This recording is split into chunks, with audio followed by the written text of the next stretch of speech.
देखिए बोलो सत्संग महाराज की जय। देखिए आज हमारे सत्संग में क्या है कि जब तक हम यज्ञ की संस्कृति जो है हमारे यहाँ चलती आई है। हमारे पॉइंट का नाम है सत्संग में यज्ञ संस्कृति। जैसे कथा है, पाठ पूजा है, ये गायत्री हवन है।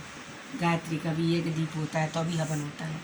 और ये सत्यनारायण की कथा कराते हैं तो भी यज्ञ होता है। तो हम जो यज्ञ नहीं कराते हैं, पाठ पूजा भजन हवन कराते हैं, तो जब तक यज्ञ नहीं कराएं तब तक हमारा कथा वार्ता और पाठ पूजा पूरी नहीं होती है।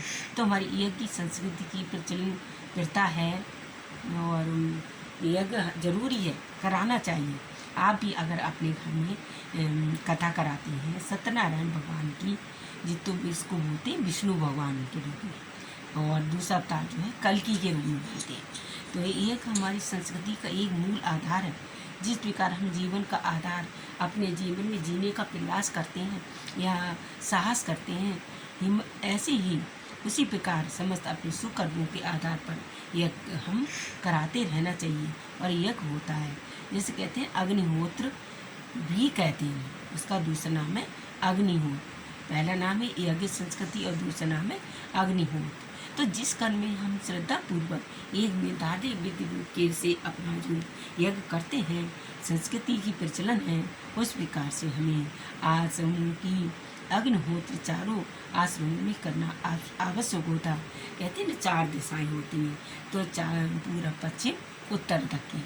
तो वो हमारे जो यज्ञ है चारों दिशाओं में करना चाहिए और बीच में उनकी कुंडली बनाकर हवन की आहुति देना चाहिए। दी हवन की जो हवन जो किस प्रकार होता है, हवन की चारों तरफ चारों दिशाओं में उनकी कुंड होने चाहिए और बीच में उनकी यज्ञ करने का आहुति करने का कुंड होना चाहिए बड़ा सा। और इस तरह से हमारे यज्ञ जो है प्रारंभ करना चाहिए और सुहा कह के उनको समर्पण करना चाहिए। किंतु आध्यात्मिक सन्यासी भी करना होता है, सन्यासी भी करता है तो भी यज्ञ संस्कृति के आधार पर करता है। जैसे कहते हैं ना, महायज्ञों में अन्य यज्ञ तो समाप्त हो जाते हैं किंतु देव यज्ञ सभी समाप्त नहीं होते हैं। इस प्रकार से आज भूमंडल में वायुमंडल में वायु जल अग्नि ध्वनि आदि व्यापक हैं। तो इसलिए हम इन अग्नि वायु प्रदूषण को शुद्ध करने के लिए हवन करना हमारा बहुत जरूरी होता है।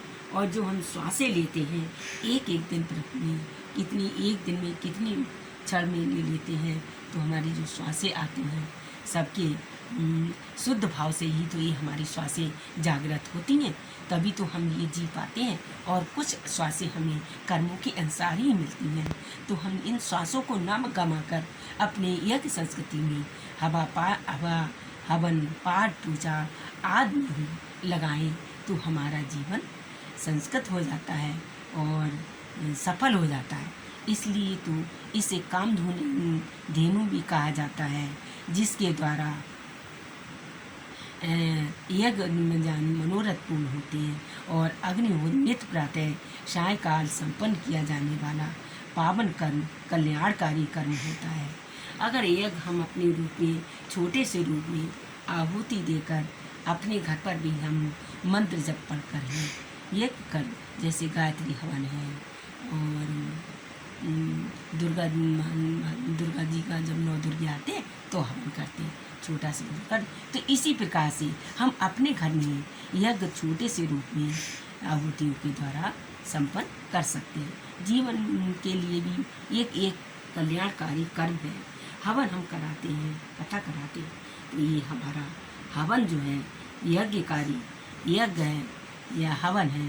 इस तरह से हम यज्ञ का नाम दूसरा हवन भी है, यज्ञ है।